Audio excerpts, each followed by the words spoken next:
아침에 눈을 뜨자마자 몸이 무겁게 가라앉아 있는 경험 분명히 하신 적 있으실 겁니다. 전날 밤 일찍 잤는데도 머리는 막지 않고 입안은 마른 것 같고 목이 타들어가는 듯한 느낌이 듭니다. 잠깐 일어나 세수를 하려다 보면 다리가 휘청거리고 마치 밤새 체력을 다 써버린 듯 허기가 몰려옵니다. 나이가 들어서 그렇지 하고 넘기시지만 사실 이 은은한 불편함의 배경에는 우리 몸의 혈당 변동이 숨어 있습니다. 혈당은 피 속에 녹아있는 포도당, 즉 세포가 쓰는 연료입니다. 우리가 먹는 밥, 빵, 과일 속 당분이 소화되면서 혈액으로 흘러 들어가고 이를 에너지로 쓰기 위해 인슐린이라는 호르몬이 작동합니다. 문제는 나이가 들수록 이 과정이 매끄럽지 않다는 겁니다. 인슐린이 제 역할을 다하지 못하거나 세포가 그 신호에 둔감해지면 혈당이 쉽게 오르락내리락합니다. 60세 이후 많은 분들이 겪는 애매한 불편함은 바로 여기서 비롯됩니다. 아침에 피곤하다, 이유 없이 갈증이 심하다, 상처가 잘 낫지 않는다, 밤에 자주 소변이 마렵다. 이런 증상들은 모두 혈당의 작은 신호일 수 있습니다. 그런데 문제는 이 신호들이 너무 흔해서 대수롭지 않게 넘겨버린다는 겁니다. 제가 진료실에서 만난 환자분들 대부분도 그냥 나이 탓이라며 몇 년을 그냥 지내시다가 뒤늦게 당뇨 진단을 받곤 합니다. 한 번은 68세 남성 환자분이 찾아오셨습니다. 늘 아침마다 머리가 무겁고 오후에는 졸음이 몰려와서 신문을 읽다 깜박 잠드는 경우가 잦다고 하셨습니다. 본인은 나이 들어서 집중력이 떨어진 것이라 생각했는데 검사해보니 공복 혈당이 145mg/dl, 이미 당뇨 전 단계 수치를 훌쩍 넘긴 상태였습니다. 놀란 가족분들은 그제야 왜 요즘 계속 물을 찾으셨는지 알겠다고 하셨죠. 이렇듯 혈당 문제는 조용히 그러나 꾸준히 신체에 신호를 보냅니다. 그런데도 대다수는 이 신호를 잘 알아차리지 못합니다. 60세 이상 인구의 약 30%가 혈당 관련 질환을 갖고 있음에도 실제로 본인이 그런 위험군에 있다는 사실을 모르는 경우가 절반에 이른다는 통계도 있습니다. 다시 말해 두 분 중 한 분은 자신의 몸에서 보내는 작은 알람을 무심히 지나치고 있는 겁니다. 더 흥미로운 점은 한국 문화 속 식습관이 이 문제를 가중시킨다는 사실입니다. 우리 밥상의 주인공은 언제나 흰쌀밥이었고 달콤한 간식과 국물 요리까지 곁들이다 보면 혈당이 쉽게 들쭉날쭉해집니다. 하지만 그 누구도 어릴 적부터 배운 식습관을 의심하지 않으니 결국 문제는 뒤늦게 드러납니다. 물론 모든 것이 확정적인 건 아닙니다. 어떤 학자들은 혈당의 소폭 변동은 노화의 자연스러운 현상일 뿐 큰 의미를 두지 않아도 된다고 주장하기도 합니다. 그러나 제 오랜 임상 경험으로는 이 변동이 누적되면 혈관 건강과 기억력, 나아가 일상 에너지까지 조금씩 갉아먹습니다. 그렇기에 저는 늘 환자분들께 몸의 작은 불편함을 무시하지 마시라는 말씀을 드립니다. 혹시 요즘 들어 아침에 눈이 잘 떠지지 않고 사소한 일에도 쉽게 지치거나 목이 자주 마른가요? 그렇다면 그것은 단순한 노화가 아니라 밥상 위의 선택이 만든 혈당의 파도일 수 있습니다. 이 순간이 바로 식습관을 점검하고 바꿀 기회입니다. 이 영상이 도움이 되셨다면 구독과 좋아요 눌러주세요. 작은 실천이 건강을 바꿀 수 있습니다. 이제 본격적으로 우리가 매일 접하는 밥상 속에서 혈당을 흔드는 주범이 무엇인지 하나씩 짚어보겠습니다. 우리가 매일 마주하는 밥상, 그 속에는 오랜 세월 우리를 지탱해준 음식들이 놓여 있습니다. 하지만 같은 음식도 나이가 들수록 몸에 주는 영향은 달라집니다. 특히 혈당과 관련해서는 우리가 무심코 즐겨온 식재료들이 때로는 작은 적으로 작동합니다. 가장 대표적인 것이 흰쌀밥입니다. 한국인의 주식인 흰쌀은 부드럽고 소화가 잘 되지만 그만큼 혈당을 빠르게 끌어올립니다. 젊을 때는 인슐린이 제 역할을 충실히 해서 문제를 크게 느끼지 못하지만 60세 이후에는 상황이 달라집니다. 몸의 대사 속도가 느려지고 인슐린 감수성이 떨어지면서 흰쌀 한 공기가 금세 혈당을 급등시키는 도화선이 됩니다. 제가 진료실에서 자주 듣는 말이 있습니다. 선생님, 밥 안 먹으면 힘이 없어요. 국수나 빵이라도 먹어야 버텨요. 맞습니다. 곡류는 중요한 에너지원입니다. 하지만 문제는 이 에너지가 너무 빨리 흡수된다는 데 있습니다. 국수, 흰빵, 떡 같은 정제된 탄수화물은 혈당을 순식간에 올렸다가 곤두박질치게 만듭니다. 그 결과 식사 후 잠깐은 기운이 나지만 금세 졸음과 무력감이 찾아옵니다. 이른바 혈당 롤러코스터입니다. 단 음료 역시 간과하기 쉽지 않습니다. 특히 여름철에 시원한 음료 한 잔은 달콤한 위로가 되지만 그 속에 녹아있는 설탕은 혈당을 곤두세우는 주범입니다. 과일 주스니까 건강하다라는 생각도 흔한 오해입니다. 사과 한 개를 통째로 먹을 때는 섬유질 덕분에 혈당 상승이 완만하지만 주스로 마시면 섬유질은 사라지고 당분만 빠르게 흡수됩니다. 이 차이는 상당히 큽니다. 여기서 제가 만난 한 환자 이야기를 들려드리겠습니다. 72세 여성분이셨는데 아침마다 과일 주스를 갈아 드시는 습관이 있었습니다. 몸에 좋은 거니까 괜찮다는 생각이셨죠. 하지만 정기 검진에서 공복 혈당이 160mg/dl로 높게 나왔습니다. 원인을 추적해보니 그 건강 주스가 사실은 혈당을 매일 자극하고 있었던 겁니다. 이후 그분은 주스를 줄이고 통과일을 드시면서 혈당이 안정되기 시작했습니다. 물론 모든 전문가들이 이런 음식을 완전히 배제해야 한다고 주장하는 건 아닙니다. 일부 학자들은 조금씩 즐기는 정도는 삶의 질에 중요하다고 말합니다. 실제로 음식을 통한 행복감이 스트레스 완화에 기여하기도 합니다. 하지만 제가 늘 강조하는 건 빈도와 양입니다. 흰쌀밥을 아예 끊으라는 말이 아니라 매 끼니마다 흰쌀만 잔뜩 드시는 습관이 문제라는 겁니다. 또 하나 간과하기 쉬운 것은 간식입니다.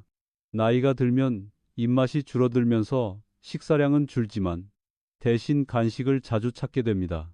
과자, 빵, 달달한 커피 믹스 같은 것들이 대표적이지요. 작은 양이라고 생각하지만 누적되면 상당한 혈당 변화를 일으킵니다. 더군다나 이런 간식은 식사와 달리 영양 균형이 맞지 않아 혈당만 빠르게 자극합니다. 여기서 중요한 사실 하나를 짚어야 합니다. 혈당을 올리는 속도가 빠른 음식은 혈관에도 스트레스를 줍니다. 혈당이 급등하면 인슐린이 과잉 분비되고 이 과정이 반복되면 혈관 내벽이 손상되기 쉽습니다. 결국 작은 선택이 쌓여 장기적으로 심혈관 질환의 위험을 높이는 셈입니다. 그렇다고 해서 밥상 위에서 두려움만 가질 필요는 없습니다. 중요한 것은 적을 아는 것입니다. 흰쌀밥, 흰빵, 달콤한 음료, 자극적인 간식, 이런 음식들이 혈당의 균형을 흔드는 대표적인 주범이라는 사실을 이해하는 순간 대처법을 세울 수 있습니다. 소량으로 줄이거나 다른 음식과 함께 조합해 먹는 것만으로도 혈당의 급등을 완화할 수 있습니다. 혹시 요즘 점심 식사 후에 눈꺼풀이 무겁게 내려앉고 오후 내내 무기력하게 흘러간다고 느끼신 적 있으신가요? 그렇다면 밥상 위의 작은 적들이 이미 당신의 혈당을 흔들고 있을 가능성이 큽니다. 지금부터는 이 적들을 이길 무기를 하나씩 챙겨야 할 때입니다. 다음은 혈당을 안정시키는 데 있어 가장 강력하고도 자연스러운 방패, 바로 섬유질의 힘을 이야기해 보겠습니다. 밥상 위의 작은 적들을 알게 되었다면 이제는 우리 몸을 지켜주는 든든한 방패를 알아야겠지요. 바로 섬유질입니다. 많은 분들이 섬유질을 변비 예방에 좋은 성분 정도로만 생각하십니다. 하지만 그건 섬유질의 극히 일부 기능일 뿐입니다. 사실 섬유질은 혈당 관리에 있어 눈에 보이지 않는 거대한 힘을 발휘합니다. 섬유질은 크게 두 가지 종류가 있습니다. 수용성 섬유질과 불용성 섬유질. 수용성 섬유질은 물에 녹아 젤 같은 형태로 변하면서 소화관 속 음식물이 천천히 흡수되도록 돕습니다. 이 덕분에 당분이 급하게 혈액 속으로 들어가는 걸 막아주죠. 불용성 섬유질은 물에 녹지 않고 장의 운동을 활발하게 하여 노폐물이 잘 배출되도록 돕습니다. 두 가지 모두 혈당을 안정적으로 유지하는 데 큰 역할을 합니다. 예를 들어 흰쌀밥을 한 공기 먹었을 때와 잡곡밥을 먹었을 때의 차이를 생각해 보십시오. 흰쌀밥은 금세 소화되어 혈당이 확 올라가지만 현미나 보리, 귀리가 섞인 잡곡밥은 섬유질 덕분에 소화 흡수가 느려집니다. 같은 탄수화물을 먹더라도 혈당이 오르는 속도가 훨씬 완만해지는 겁니다. 진료실에서 배웠던 한 66세 남성분은 늘 밥 없이는 못 산다 하셨습니다. 그러나 당뇨 전 단계 진단을 받고는 밥을 줄이라는 말을 듣고 크게 낙심하셨지요. 제가 권해드린 방법은 밥을 아예 끊는 게 아니라 흰쌀에 보리와 귀리를 섞어 잡곡밥으로 바꾸는 것이었습니다. 2달 후 다시 배웠을 때 공복 혈당 수치가 15포인트나 내려가 있었습니다. 본인도 밥을 줄이지 않고도 효과를 보니 신기하다고 웃으셨습니다. 채소와 과일 속 섬유질도 빼놓을 수 없습니다. 특히 잎채소, 브로콜리, 당근, 사과, 배 같은 식품들은 혈당을 천천히 오르게 만드는 좋은 동반자입니다. 중요한 건 껍질째 먹는 습관입니다. 사과를 껍질 벗기고 먹는 것보다 껍질째 먹을 때 섬유질을 훨씬 더 많이 섭취할 수 있습니다. 흥미로운 연구 결과도 있습니다. 어떤 학자들은 섬유질이 단순히 혈당 속도만 조절하는 게 아니라 장 속에 있는 좋은 세균을 늘려 전반적인 대사 건강을 돕는다고 주장합니다.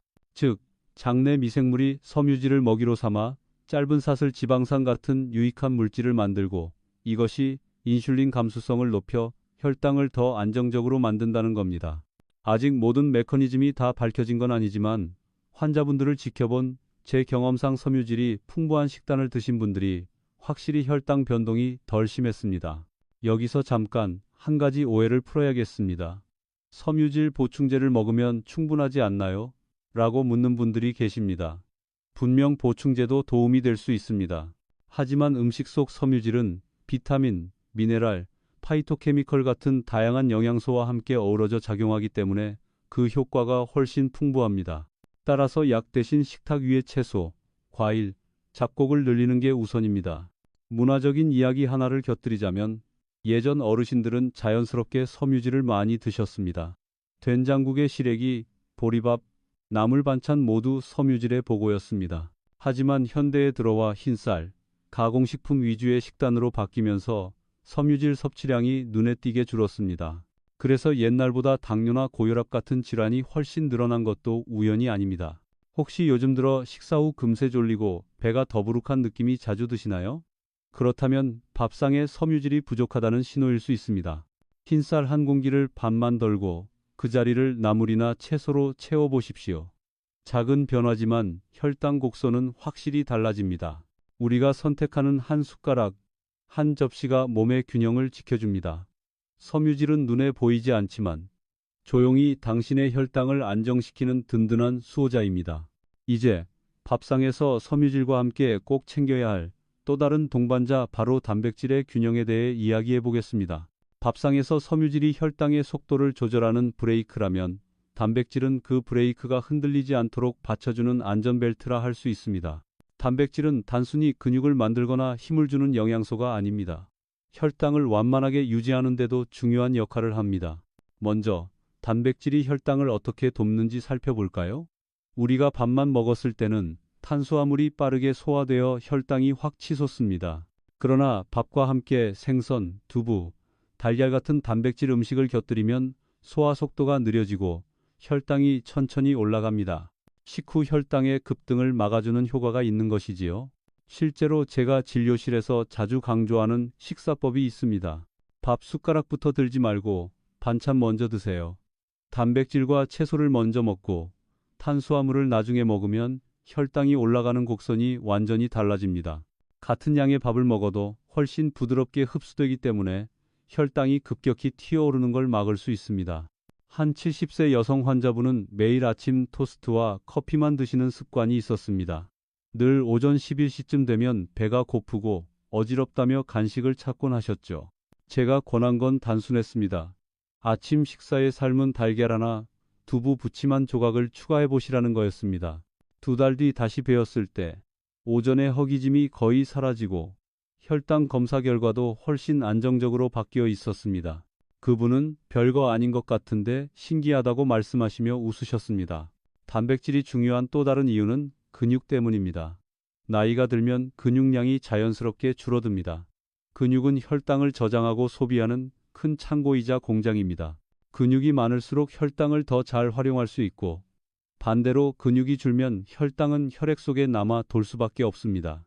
그래서 노년기의 단백질 섭취는 곧 혈당 관리와 직결됩니다. 물론 모든 단백질이 똑같이 좋은 것은 아닙니다. 붉은 고기처럼 포화지방이 많은 단백질은 과하면 혈관에 부담을 줄 수 있습니다. 대신 생선, 닭가슴살, 두부, 콩류 같은 단백질은 부담 없이 자주 섭취해도 좋습니다. 특히 등푸른 생선은 단백질뿐 아니라 오메가 3 지방산도 풍부해 혈관 건강까지 지켜줍니다. 여기서 재미있는 사실 하나를 짚어보겠습니다. 서양 학자들 중 일부는 단백질 과잉이 신장에 무리를 준다는 점을 강조하며 노인들의 단백질 섭취를 조심스럽게 제한하기도 합니다. 하지만 동양인 특히 한국인의 식단은 기본적으로 탄수화물 중심이라 오히려 단백질이 부족한 경우가 많습니다. 따라서 일반적인 60세 이상의 한국인에게는 단백질을 줄이기보다 보충하기가 더 중요한 과제라 할 수 있습니다. 물론 이미 신장 질환이 있으신 분은 의사와 상의해 조절해야 합니다. 문화적인 맥락에서도 단백질 섭취는 변화를 필요로 합니다. 과거에는 고기가 귀해서 채소와 곡류 중심의 식사가 자연스러웠습니다. 하지만 지금은 오히려 고기보다 가공빵이나 라면 같은 정제 탄수화물이 손쉽게 식단을 차지하고 있지요. 이럴 때일수록 단백질 반찬을 의식적으로 챙기는 게 필요합니다. 혹시 요즘 들어 식사 후 쉽게 졸리고 오후 내내 간식을 찾게 되시나요? 그렇다면 단백질이 부족하다는 신호일 수 있습니다. 반찬 그릇에 두부 한 조각, 달걀 프라이 하나, 생선 구이 한 토막을 추가하는 것만으로도 혈당 곡선은 한결 안정적으로 바뀝니다. 밥상 위의 작은 선택이 결국 당신의 하루를 바꾸고 나아가 노후의 건강을 지켜줍니다. 단백질은 근육을 위한 영양소이면서 혈당을 위한 든든한 동반자입니다. 이제 다음으로 단백질과 채소를 함께 먹었을 때 놀라운 상승 효과가 나타나는 의외의 조합에 대해 이야기해 보겠습니다. 밥상 위에서 우리가 흔히 놓치고 있는 것이 있습니다. 바로 음식끼리의 궁합입니다. 어떤 음식을 단독으로 먹을 때보다 다른 음식과 함께 먹을 때 우리 몸속에서 훨씬 더 큰 효과가 발휘되기도 합니다. 그 중에서도 혈당을 안정시키는데 의외의 힘을 발휘하는 조합이 바로 채소와 단백질입니다. 예를 들어 시금치와 달걀을 함께 먹는 전통적인 반찬을 떠올려 보십시오. 시금치에는 풍부한 섬유질과 비타민, 미네랄이 들어 있습니다. 달걀은 단백질과 좋은 지방을 공급하지요. 이 둘을 함께 먹으면 달걀의 단백질이 혈당의 급등을 막고 시금치의 섬유질이 그 효과를 한층 강화합니다. 결과적으로 혈당이 훨씬 완만하게 오르면서 포만감도 오래 유지됩니다. 또 다른 좋은 예는 브로콜리와 두부입니다. 브로콜리는 섬유질과 항산화 성분이 풍부하고 두부는 소화가 잘 되는 단백질 공급원입니다. 이 조합은 혈당 관리뿐 아니라 간 건강, 혈관 건강에도 긍정적인 영향을 줍니다. 실제로 브로콜리 속에 있는 설포라판이라는 성분은 인슐린 감수성을 개선하는 데 도움을 줄 수 있다는 연구 결과도 있습니다. 두부와 함께 먹으면 혈당 안정 효과가 배가 되는 셈이지요. 진료실에서 만난 74세 남성분이 계셨습니다. 당뇨 전 단계 진단을 받고는 뭘 먹어야 할지 몰라 늘 불안해 하셨지요. 무조건 고기를 줄이고 밥도 줄여야 한다니 너무 힘듭니다. 라고 하시던 분에게 제가 권한 건 간단했습니다. 점심 식사에 늘 드시던 흰쌀밥 대신 브로콜리 두세 송이와 두부 반 모를 반찬으로 곁들이라는 것이었습니다. 몇 달 후 검사 결과 혈당 수치가 확실히 내려가 있었고 무엇보다도 밥을 줄이지 않고도 배부르게 먹을 수 있어 좋다는 말씀을 하셨습니다. 이처럼 채소와 단백질은 서로의 약점을 보완해 줍니다. 채소만 먹으면 단백질이 부족해 쉽게 허기가 지고 단백질만 먹으면 섬유질이 부족해 혈당이 급등할 수 있습니다. 하지만 이 둘을 함께 먹으면 혈당은 안정되고 포만감은 오래가며 영양 균형까지 맞출 수 있습니다. 흥미롭게도 서양의학과 한의학이 이 부분에서 비슷한 이야기를 합니다. 서양의학은 음식 속 성분과 혈당 반응을 중심으로 설명하지만 한의학은 음식의 성질과 조화를 강조하지요. 찬 성질의 채소는 따뜻한 성질의 단백질과 어울려 균형을 이룬다는 설명은 현대의 영양학적 해석과도 묘하게 닿아 있습니다. 물론 모든 학자가 이 조합의 효과를 똑같이 해석하는 것은 아닙니다.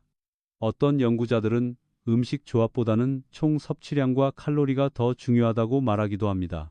하지만 임상 현장에서 환자들의 변화를 지켜본 제 경험은 다릅니다.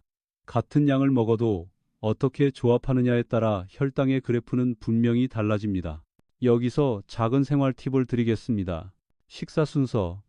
밥을 먼저 먹지 말고 채소와 단백질 반찬을 먼저 드십시오. 조리 방법. 채소를 기름에 살짝 볶아 단백질과 함께 먹으면 흡수율이 더 좋아집니다. 반찬 선택. 시금치나 브로콜리처럼 섬유질이 풍부한 채소와 두부, 달걀, 생선을 늘 짝지어 보세요. 혹시 요즘 들어 밥을 줄이면 허기가 심해지고 밥을 많이 먹으면 졸려서 곤란한 경험을 하신 적 있으신가요?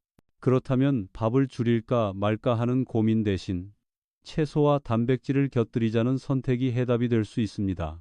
작은 조합의 차이가 하루의 활력과 혈당의 안정성을 완전히 바꿔놓습니다. 이제 밥상 위에서 빠질 수 없는 또 다른 보물, 우리 전통의 발효식품이 혈당을 어떻게 돕는지 살펴보겠습니다. 한국인의 밥상에서 빠질 수 없는 것이 있다면 바로 발효식품일 겁니다. 김치, 된장, 청국장, 간장이 네 가지는 단순한 반찬이 아니라 우리 몸의 균형을 지켜주는 보물 같은 존재입니다. 흥미로운 점은 이 발효식품들이 혈당 관리에도 큰 역할을 한다는 사실입니다. 먼저 발효의 본질을 생각해 봅시다. 발효는 미생물이 음식 속 성분을 분해하고 새로운 물질을 만들어내는 과정입니다.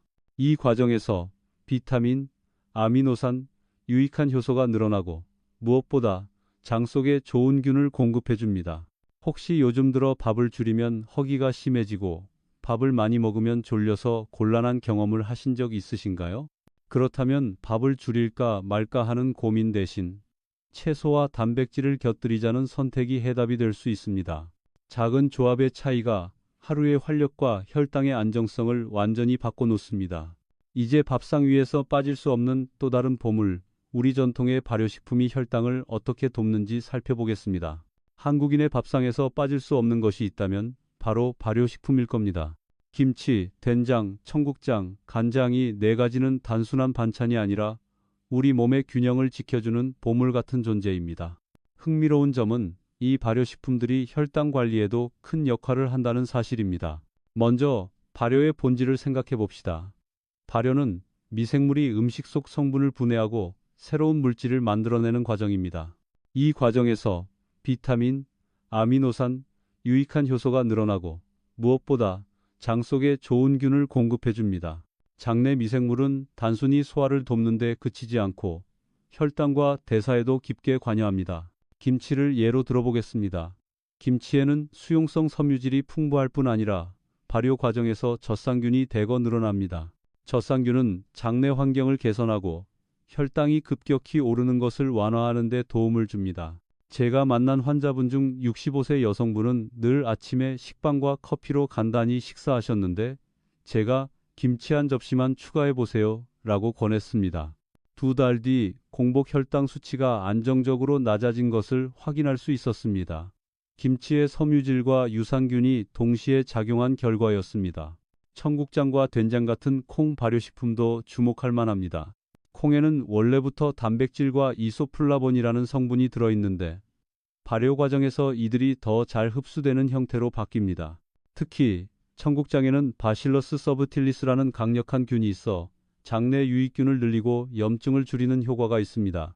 이런 변화가 인슐린의 작용을 도와 혈당을 안정시키는 데 기여할 수 있습니다. 물론 모든 학자가 발효식품의 효과를 동일하게 해석하는 것은 아닙니다. 일부 서양 연구자들은 발효식품은 염분 함량이 높아 혈압과 신장에 부담을 줄 수 있다는 점을 경고하기도 합니다. 맞는 말입니다. 특히 고혈압이나 신장 질환이 있는 분은 김치나 된장을 과하게 드시면 안 됩니다. 하지만 적정량 작은 접시, 김치, 된장국 한 그릇 정도로 섭취하면 장점이 훨씬 큽니다. 발효식품의 가치는 단순히 영양에만 있지 않습니다. 심리적인 위로도 큽니다. 저 역시 어린 시절 겨울이면 어머니께서 꺼내주시던 묵은지 찌개 향을 아직도 기억합니다. 그 뜨끈한 국물을 한 숟가락 떠먹으면 마음까지 따뜻해졌습니다. 이렇듯 발효식품은 몸과 마음을 동시에 채워줍니다. 노년기에 음식이 주는 정서적 안정은 혈당 관리 못지않게 중요합니다. 스트레스 자체가 혈당을 올리기 때문이지요. 또 하나 흥미로운 점은 발효식품이 음식 조합에서 훌륭한 조력자라는 사실입니다. 고기 요리와 함께 김치를 먹으면 지방 흡수를 억제하고 밥과 함께 된장국을 먹으면 혈당이 급등하는 것을 막아줍니다. 이런 전통적인 식습관은 세대를 거쳐 내려오며 우리 몸을 지켜온 지혜라 할 수 있습니다. 혹시 요즘 들어 소화가 더디고 식사 후 더부룩함이 자주 느껴지시나요? 그렇다면 밥상 위에 작은 발효 반찬을 하나 더 얹어보시기 바랍니다. 김치 몇 젓가락, 청국장 한 숟가락이 장속 균형을 바로잡고 혈당의 곡선을 한결 부드럽게 만들어줍니다. 작지만 깊은 선물, 그것이 발효식품이 주는 힘입니다. 눈에 보이지 않는 미생물이 당신의 몸속에서 작은 군대를 이루어 혈당을 지키고 있는 셈이지요. 이제 밥상 위에서 많은 분들이 헷갈려하는 또 다른 주제, 바로 과일에 대해 이야기해 보겠습니다. 과일은 많은 분들이 건강식품으로 생각하는 대표적인 음식입니다. 달콤하고 신선한 맛에다 비타민과 미네랄이 풍부하니 나이 들어서도 챙겨 먹어야 한다는 이야기를 흔히 들으셨을 겁니다. 하지만 과일은 혈당 관리에 있어서는 양날의 칼처럼 작용합니다. 적절히 먹으면 든든한 동반자가 되지만 잘못 섭취하면 혈당을 교란하는 주범이 되기도 합니다. 먼저 긍정적인 면을 살펴봅시다. 사과, 배, 딸기, 블루베리 같은 과일들은 풍부한 섬유질과 항산화 성분을 함유하고 있습니다. 특히 베리류는 당분이 적고 섬유질이 많아 혈당을 천천히 올리면서도 세포 손상을 막는 항산화 효과가 큽니다. 사과도 껍질째 먹으면 혈당이 급격히 치솟는 것을 완화해 줍니다. 실제로 당뇨 전 단계 환자들에게 베리류나 사과를 하루 한두 번 섭취하게 했더니 혈당 변동폭이 줄어들었다는 연구 결과도 있습니다. 하지만 반대의 경우도 많습니다. 같은 사과라도 주스로 마셨을 때는 얘기가 달라집니다. 사과 하나를 통째로 먹으면 섬유질이 혈당 상승을 막아주지만 주스로 갈아 마시면 섬유질은 사라지고 당분만 빠르게 흡수됩니다. 그 결과 혈당이 단시간에 치솟습니다. 제가 만난 67세 여성 환자분은 매일 아침 과일 주스를 갈아 드셨는데 몸에 좋은 것이라 믿으셨습니다. 하지만 검사해보니 공복 혈당이 150mg/dl 이상 나왔습니다. 주스를 줄이고 대신 통과일을 드시도록 권했더니 몇 달 뒤 혈당 수치가 안정되기 시작했습니다. 바나나와 포도 같은 과일도 주의가 필요합니다. 당분 함량이 높아 한두 개만 먹어도 혈당을 빠르게 끌어올립니다. 특히 포도는 작고 달아서 자꾸 손이 가지만 몇 알만으로도 혈당이 훌쩍 오를 수 있습니다. 그렇다고 아예 먹지 말라는 뜻은 아닙니다. 소량, 다른 음식과 함께 먹는 습관이 중요합니다. 학자들 사이에서도 의견이 갈립니다. 어떤 연구자들은 과일 자체의 장점 비타민, 미네랄, 항산화 효과, 이 워낙 크기 때문에 혈당 관리 환자라도 제한적으로 섭취하는 것이 좋다고 말합니다. 반면 다른 학자들은 노년기에는 과일을 무제한으로 먹는 것은 위험하다며 엄격히 제한해야 한다고 주장합니다. 실제로 저도 환자분들께 늘 강조합니다. 과일은 많이가 아니라 적절히 먹어야 한다는 것을요. 여기서 생활 속 팁을 몇 가지 드리겠습니다. 과일은 가급적 간식 대용으로 소량만 드세요. 식후 바로 과일을 많이 먹으면 혈당이 급격히 오를 수 있습니다. 껍질째 먹는 것이 좋습니다. 섬유질이 혈당 상승을 늦춰줍니다. 가능하다면 베리류, 사과, 배처럼 당분이 낮고 섬유질이 많은 과일을 선택하세요. 주스나 말린 과일은 피하는 게 좋습니다. 특히 건포도, 말린 망고는 당분이 압축되어 있어 혈당을 더 크게 올립니다. 문화적인 측면에서도 과일은 특별한 의미가 있습니다. 명절 때 상에 오르는 대추, 배, 감은 건강과 장수를 기원하는 상징이기도 했습니다. 하지만 옛날에는 과일이 귀해서 소량만 먹을 수 있었던 반면 지금은 냉장고에 늘 가득 차 있지요. 그만큼 과유불급이라는 지혜가 더 절실하게 필요합니다. 혹시 요즘 들어 건강을 위해 과일을 더 먹어야겠다는 생각에 하루에 여러 번 과일을 드시지는 않으신가요? 만약 그렇다면 그것이 오히려 혈당을 불안정하게 만드는 원인이 될 수도 있습니다. 작은 조절만으로도 과일은 충분히 든든한 건강식품이 될 수 있습니다. 과일은 분명 선물이지만 잘못 다루면 칼날이 될 수 있습니다. 균형 잡힌 섭취가 혈당을 지키는 핵심입니다. 이제 혈당 안정에 있어서 과일 못지않게 중요한 견과류와 씨앗의 마법 같은 효과를 살펴보겠습니다. 밥상 위에 든든한 조력자로 또 하나 빼놓을 수 없는 것이 있습니다. 바로 견과류와 씨앗입니다. 호두, 아몬드, 땅콩, 들깨, 해바라기씨 같은 음식들은 작고 소박해 보이지만 혈당과 혈관을 동시에 지켜주는 작은 마법사들입니다. 견과류가 혈당 관리에 좋은 이유는 크게 세 가지입니다. 첫째, 건강한 지방이 풍부합니다. 아몬드나 호두에 들어있는 불포화 지방은 혈당을 직접 낮추는 것은 아니지만 소화와 흡수를 늦춰 혈당이 천천히 오르도록 돕습니다. 둘째, 단백질과 섬유질이 함께 들어있어 포만감을 오래 유지시킵니다. 식사 사이에 과자 대신 견과류 한 줌을 먹으면 혈당이 갑자기 떨어져서 간식을 찾는 일을 줄일 수 있습니다. 셋째, 항산화 성분이 많습니다. 특히 호두 속 오메가 3 지방산, 아몬드의 비타민 E는 혈관 벽을 보호하고 염증을 줄여줍니다. 혈당 관리와 심혈관 건강은 뗄 수 없는 관계이니 이 효과는 매우 중요합니다. 제가 진료했던 69세 남성분 이야기를 떠올립니다. 평소 점심 식사 후 늘 졸음이 쏟아지고 오후에 단 커피 믹스를 두세 잔씩 드시곤 했습니다. 제가 권한 건 간단했습니다. 오후에 출출할 때 커피 믹스 대신 아몬드 한 줌, 호두 두 알을 드셔보시라는 것이었지요. 몇 주 뒤 환자분은 신기하게도 오후에 덜 졸리고 단계 덜 당긴다고 하셨습니다. 혈당 기록을 보니 실제로 변동폭이 줄어들어 있었습니다. 치아류도 중요한 역할을 합니다. 들깨, 해바라기 씨, 치아씨드는 작지만 섬유질과 미네랄, 건강한 지방이 풍부합니다. 특히 들깨는 한국인의 전통 음식 재료로 국이나 나물에 넣으면 고소한 맛과 함께 혈당 안정 효과를 더해줍니다. 치아씨드는 물에 불리면 젤리 같은 형태가 되어 혈당 상승을 억제하는 데 도움이 됩니다. 물론 학자들 사이에서도 의견이 있습니다. 일부 연구자들은 견과류의 열량이 높아 과다 섭취하면 체중 증가로 이어져 결국 혈당 조절에 방해가 된다고 지적합니다. 맞는 말입니다. 호두나 아몬드는 100g당 600칼로리가 넘으니 과하게 먹으면 분명 문제가 됩니다. 하지만 소량 하루에 작은 한 줌 약 20, 30지 정도는 오히려 혈당 안정과 체중 관리 모두에 유익합니다.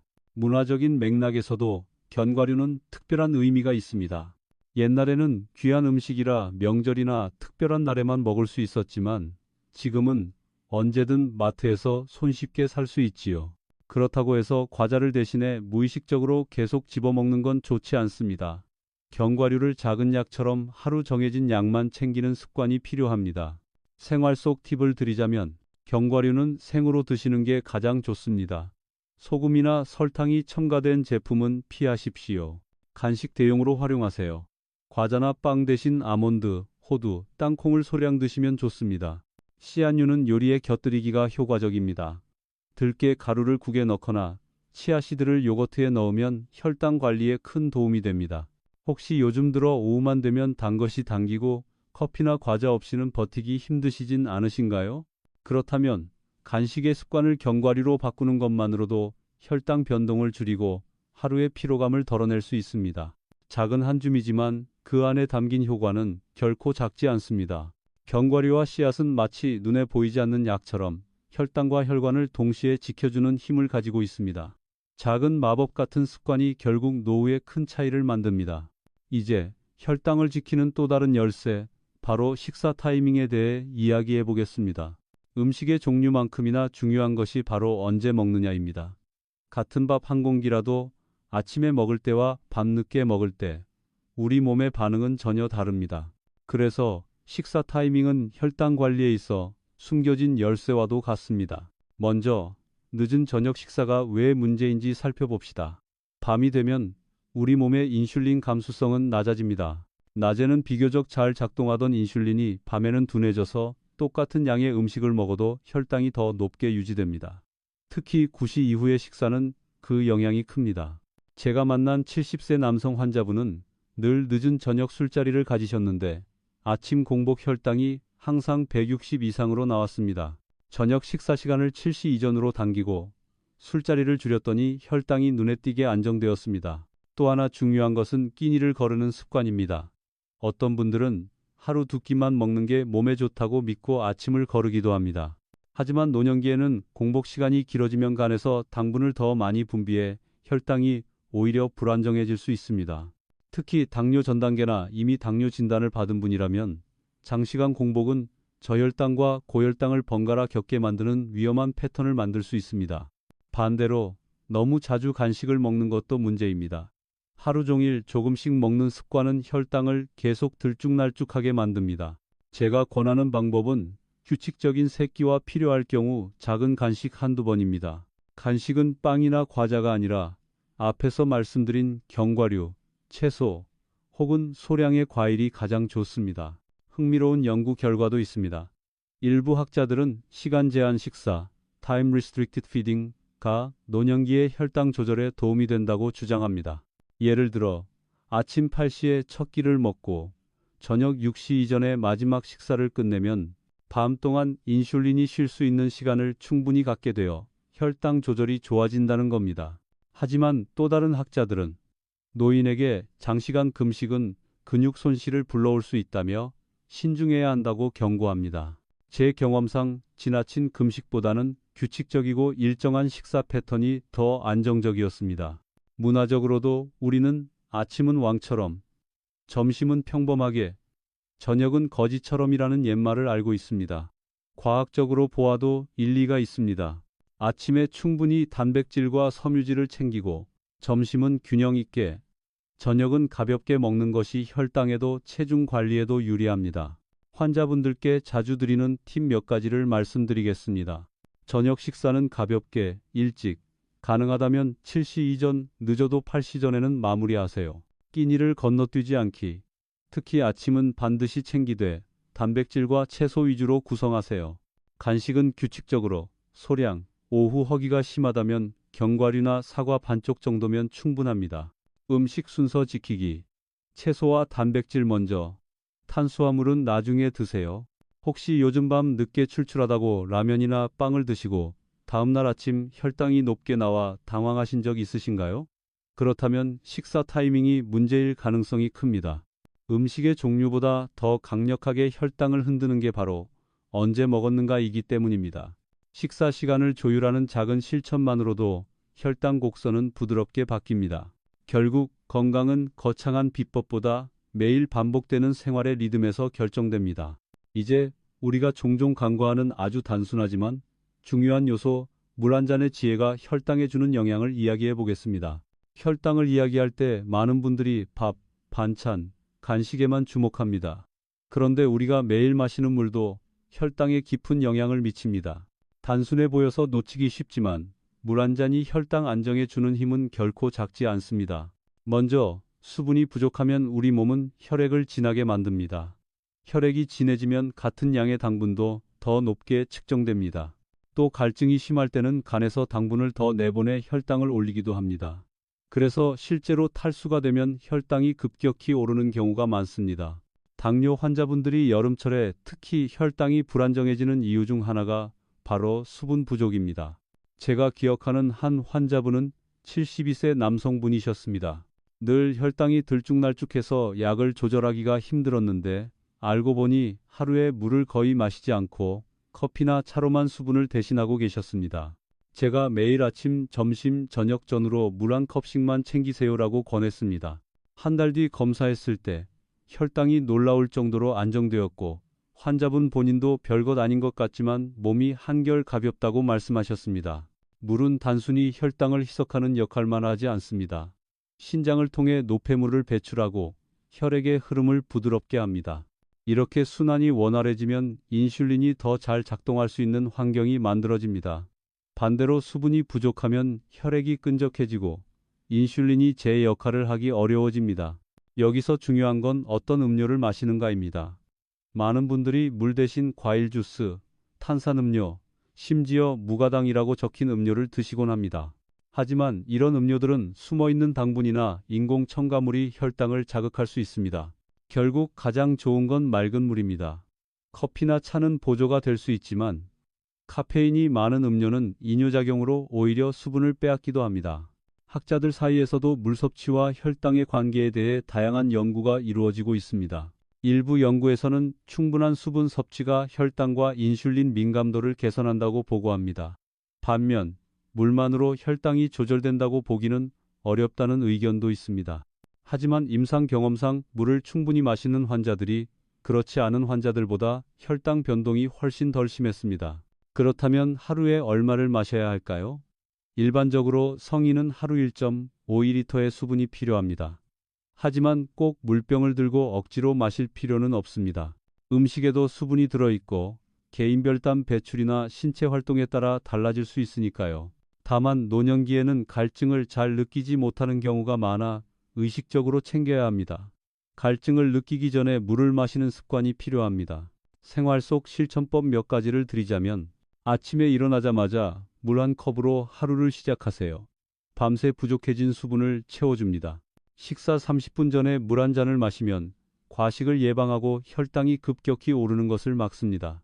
외출할 때는 작은 물병을 항상携带하세요. 갈증을 느낄 때마다 한 모금씩 마시는 게 좋습니다. 갈증 대신 입이 심심할 때 과자나 음료 대신 물로 대체하는 습관을 가지세요. 혹시 요즘 들어 입이 자주 마르고 밤에 화장실을 자주 가며 아침 혈당이 들쭉날쭉하진 않으신가요? 그렇다면 단순히 음식의 문제가 아니라 물 섭취가 부족한 신호일 수 있습니다. 작은 물 한 잔이 혈당을 안정시키고 하루의 피로를 덜어주며 장기적으로는 신장과 혈관을 지켜줍니다. 별것 아닌 것 같지만 그 작은 습관이 쌓여 큰 차이를 만들어냅니다. 이제 물과 더불어 혈당 안정에 결정적인 영향을 주는 또 하나의 요소, 바로 몸이 기억하는 작은 습관들에 대해 이야기해 보겠습니다. 혈당을 안정적으로 유지하는 데 음식이 중요한 건 분명합니다. 그러나 음식만으로는 충분하지 않습니다. 우리가 매일 반복하는 작은 습관들이 혈당 조절의 또 다른 기둥이 됩니다. 몸은 우리가 쌓아 올린 습관을 기억하고 그 기억이 결국 건강의 방향을 결정합니다. 가장 대표적인 습관은 걷기입니다. 식사 후 10, 15분만 가볍게 걸어도 혈당은 눈에 띄게 달라집니다. 음식을 먹은 직후에는 혈당이 올라가기 시작하는데 이때 근육을 움직이면 혈액 속 당분을 근육이 바로 연료로 사용합니다. 결과적으로 혈당이 급격히 오르는 것을 막을 수 있습니다. 제가 진료했던 68세 여성 환자분은 식후마다 소파에 앉아 TV를 보시는 습관이 있었는데 식후 혈당이 늘 200mg/dl 가까이 치솟았습니다. 제가 권한 건 간단했습니다. 식사 후에 마을 한 바퀴만 돌고 오세요. 2달 뒤 다시 검사했을 때 혈당이 놀라울 정도로 안정되었습니다. 또 하나 중요한 건 스트레칭과 가벼운 근력 운동입니다. 나이가 들수록 근육량은 줄어들고 그만큼 혈당을 저장할 공간도 줄어듭니다. 그래서 노년기에는 단백질을 챙기는 것과 동시에 근육을 유지하는 습관이 필요합니다. 무거운 운동이 아니어도 괜찮습니다. 벽을 짚고 스쿼트를 5번 하는 것, 의자에서 천천히 일어섰다 앉았다를 반복하는 것만으로도 근육은 기억합니다. 이런 습관이 하루의 혈당 변화를 완화시켜줍니다. 흥미로운 점은 단순한 습관의 변화가 약보다 더 큰 효과를 내기도 한다는 사실입니다. 일부 학자들은 혈당 강화제보다 식사 후 가벼운 운동이 혈당 안정에 더 직접적인 영향을 줄 수 있다고 강조합니다. 물론 모든 경우에 약을 대체할 수는 없지만 생활 습관이 그만큼 강력한 힘을 가지고 있다는 뜻입니다. 마음가짐도 무시할 수 없습니다. 스트레스는 우리 몸에 코르티솔이라는 호르몬을 분비하게 만드는데 이 호르몬은 간에서 당분을 더 내보내 혈당을 올립니다. 그래서 스트레스를 받으면 단 음식이 당기고 혈당도 들쭉날쭉해집니다.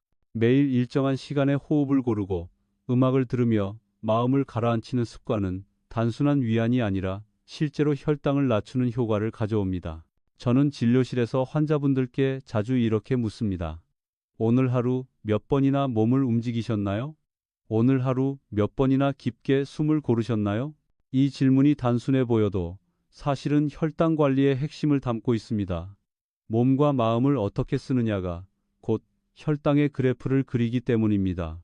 생활 속에서 실천할 수 있는 작은 팁들을 정리해 드리겠습니다. 식후 10분 걷기, 밥상에서 일어나 바로 마을 한 바퀴 돌기, 아침 스트레칭, 기상 직후 목과 어깨를 풀어주는 5분 스트레칭, 간단 근력 운동, 의자에 앉았다 일어서기, 벽 밀기, 가벼운 아령 들기, 마음 휴식, 매일 5분 눈을 감고 호흡에 집중하기. 혹시 요즘 들어 식후에 몸이 무겁고 하루 종일 피곤하다고 느끼시나요? 그렇다면 음식을 바꾸는 것과 함께 몸의 작은 습관을 새로 쌓아가는 것이 필요합니다. 몸은 우리가 반복한 행동을 기억합니다. 그리고 그 기억이 쌓여 건강한 내일을 만들어줍니다. 결국 혈당 관리란 음식과 물, 그리고 습관이 하나로 어우러지는 종합적인 생활의 결과입니다. 이제 마지막으로 지금까지의 모든 이야기를 따뜻하게 묶으며 희망의 메시지를 전하겠습니다.